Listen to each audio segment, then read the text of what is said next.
जय हिंद दोस्तों आज इस वीडियो में हम इंडियन आर्म फोर्सेस के सिवा देश की सुरक्षा करने वाली दूसरी सीएपीएफ और पैरामिलिट्री फोर्सेस के बारे में जानेंगे, जिससे आप उनके रोल को अच्छे से समझ सकें। तो सबसे पहले आइए बात करते हैं बीएसएफ की। दोस्तों, बीएसएफ को बॉर्डर सिक्योरिटी फोर्स के नाम से जाना जाता है।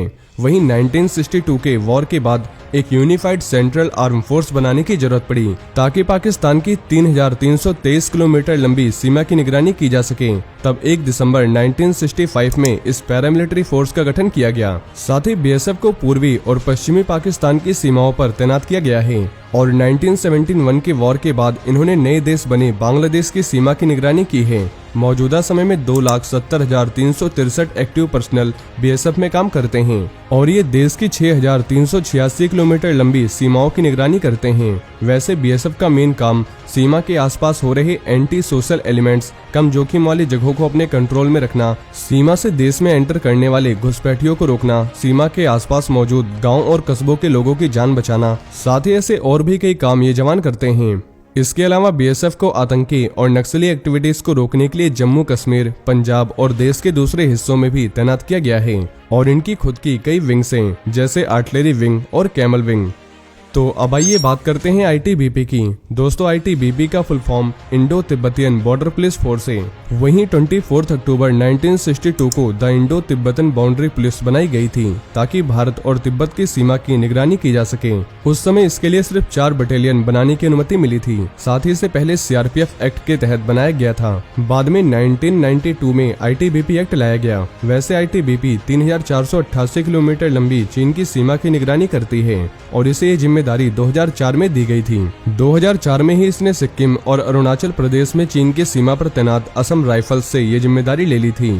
दोस्तों, आईटीबीपी के जवान सीमा सुरक्षा के अलावा आतंकियों से लड़ते हैं, घुसपैठ को रोकते हैं, इंटरनल सुरक्षा में भी तैनात किए जाते हैं और अभी इसके पास 56 सर्विस बटालियन हैं, जिसमें 4 स्पेशलिस्ट बटालियन, 17 ट्रेनिंग बटालियन और 7 लॉजिस्टिक एस्टेब्लिशमेंट शामिल है और इसमें एक्टिव पर्सनल करीब 90,000 है। और आईटीबीपी ने लाइन ऑफ एक्चुअल कंट्रोल के पास 173 बॉर्डर आउटपोस्ट यानी बीओपीएस बनाए हैं ताकि चीन की हरकतों पर लगातार निगरानी की जा सके।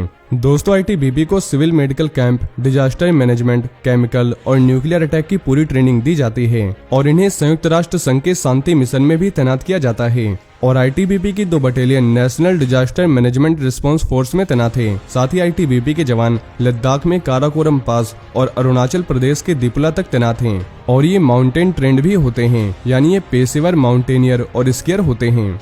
तो अब आइए बात करते हैं एसएसबी की। दोस्तों, एसएसबी का पूरा नाम सशस्त्र सीमा बल है और साल 1962 में चीनी हमले के बाद मई 1963 में सशस्त्र सीमा बल को स्पेशल सर्विस ब्यूरो के रूप में बनाया गया था। जून 2001 को भारत नेपाल सीमा के लिए लीड इंटेलिजेंस एजेंसी बना दिया गया और उसे ही 1751 किलोमीटर लंबी नेपाल सीमा की निगरानी भी सौंप दी गई। फिर मार्च 2004 में एसएसबी को 699 किलोमीटर लंबी भारत भूटान सीमा की निगरानी का जिम्मा भी सौंप दिया गया। वहीं दोस्तों, ये फोर्स रॉ इंटेलिजेंस ब्यूरो के फॉरेन इंटेलिजेंस डिवीजन की मदद भी करती है। नेपाल भूटान सीमा से सटे राज्यों में इनके सेंटर्स मौजूद हैं, जैसे यूपी, उत्तराखंड, बिहार, पश्चिम बंगाल, सिक्किम और अरुणाचल प्रदेश और करीब 94,261 एक्टिव पर्सनल्स एसएसबी में वर्किंग हैं। तो अब आइए बात करते हैं असम राइफल्स की। दोस्तों, असम राइफल्स देश की सबसे पुरानी पैरामिलिट्री फोर्स है और ये काउंटर इंसर्जेंसी में एक्सपर्ट है। नॉर्थ ईस्ट इंडिया में किसी भी तरह की घुसपैठ को ये फोर्स रोकती है। इस फोर्स ने फर्स्ट वर्ल्ड वॉर से लेकर अब तक कई तरह की जंग देखी है। उस समय इन्होंने सबसे ज्यादा सर्विस बर्मा में दी थी। जैसे ही चीन ने तिब्बत पर कब्जा किया, असम राइफल्स को तिब्बत की सीमा की निगरानी सौंपी गई। इसके बाद 2002 में इसे 1643 किलोमीटर लंबी भारत म्यांमार सीमा की निगरानी सौंपी गई। वहीं दोस्तों, असम राइफल्स भारतीय सेना का ही हिस्सा है। ये भारत, चीन और भारत म्यांमार सीमा पर अपनी सख्त निगरानी करती है। ये देश की सीमाओं की सुरक्षा के लिए लगातार तैनात रहती है। इसका कंट्रोल मिनिस्ट्री ऑफ डिफेंस और मिनिस्ट्री ऑफ होम अफेयर्स दोनों के पास होता है और इसमें 65,143 एक्टिव पर्सनल्स हैं। तो अब आइए बात करते हैं सीआईएसएफ की। दोस्तों, सीआईएसएफ का पूरा नाम केंद्रीय औद्योगिक सुरक्षा बल यानी सेंट्रल इंडस्ट्रियल सिक्योरिटी फोर्स है सीआईएसएफ की संस्था की स्थापना सन 1969 में हुई थी और इस संस्था की स्थापना का मेन मकसद गवर्नमेंट इंडस्ट्रीज को सुरक्षा प्रदान करना था और पिछले कई सालों से ये फोर्स अपनी सेवाओं से देश की कई तरह से सुरक्षा कर रही है और सीआईएसएफ सीधे गृह मंत्रालय से जुड़ा हुआ है। वहीं इनकी खुद की कई स्पेशल पर्पस विंग्स हैं, जैसे फायर विंग जो किसी भी समय आग लगने जैसी समस्या से निपट सकती है। वहीं इसकी दूसरी विंग है स्पेशल सिक्योरिटी ग्रुप SSG, जिसका काम VIP लोगों को सुरक्षा देना होता है और सीआईएसएफ में करीब 1,64,000 एक्टिव पर्सनल्स हैं। साथ ही अगर इनके काम की बात करें तो जैसा कि इसके नाम से ही पता चल रहा है कि इनका मेन काम देश के बड़े इंडस्ट्रीज को सुरक्षा प्रदान करना है। इसके साथ साथ न्यूक्लियर इंस्टॉलेशंस, बंदरगाहों यानी sea ports, airport, government and non official secret works, note press ऐसे इंडस्ट्रीज को सुरक्षा प्रदान करने का काम इस फोर्स को सौंपा गया है। और सीआईएसएफ के जवान आपको दिल्ली मेट्रो, VIP सिक्योरिटी व गवर्नमेंट प्रोजेक्ट्स पर भी देखने को मिल जाएंगे। साथ ही इन्हें disaster management and fire management जैसे काम भी सौंपे गए हैं।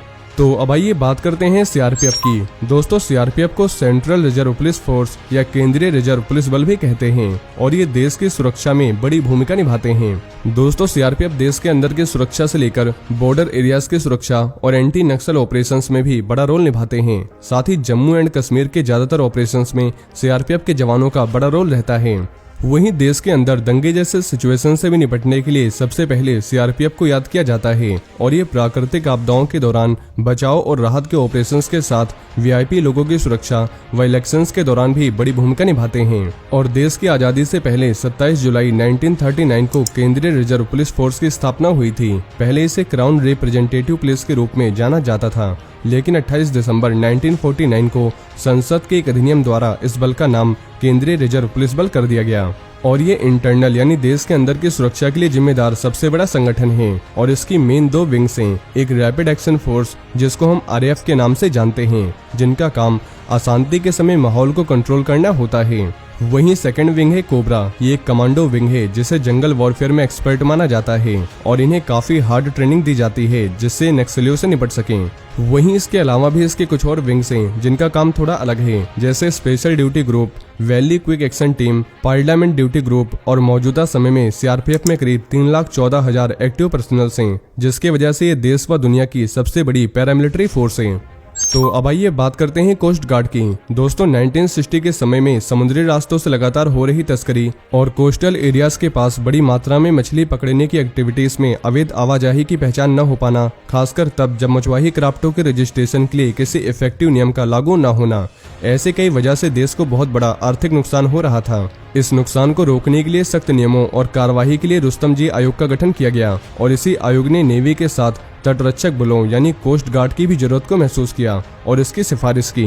फिर रुस्तम जी समिति की सिफारिशों पर सचिवों द्वारा विचार किया गया और 7 जनवरी 1976 को उन्हें स्वीकार कर लिया गया और इस तरह 1 फरवरी 1977 को इंडियन कोस्ट गार्ड को बनाया गया था। दोस्तों, इंडियन कोस्ट गार्ड एक पैरामिलिट्री फोर्स है, पर इसका कंट्रोल मिनिस्ट्री ऑफ डिफेंस के पास है, यानी ये रक्षा मंत्रालय के अधीन काम करती है और कोस्ट गार्ड का मेन हेड डायरेक्टर जनरल यानी DG होता है। साथ ही कोस्ट गार्ड का मेन काम मछुआरों की सहायता करना, प्रदूषण जांचना व समुद्री क्षेत्रों की संपत्ति की रक्षा करना इनका मेन काम होता है और समुद्री संकट के समय इंडियन कोस्ट गार्ड के जवान ही सहायता करते हैं और समुद्र में किसी भी तरह की इलीगल एक्टिविटी जैसे स्मगलिंग वगैरह को रोकने का काम, सर्च एंड रेस्क्यू, ऐसे कई काम ये जवान करते हैं और इनकी सैंक्शन स्ट्रेंथ करीब 14,000 है। तो अब आइए बात करते हैं NSG की। दोस्तों, national security guard NSG Bharat की स्पेशल काउंटर टेररिज्म यूनिट है, जिसका काम देश के अंदर आतंकी हमलों से निपटना है। इसके अंदर भी 10,000 एक्टिव पर्सनल काम करते हैं। इसका control ministry of home affairs के पास है। वहीं इसको 1984 में बनाया गया था। साथ ही इसमें जवान आर्मी और पैरामिलिट्री फोर्सेस से आते हैं।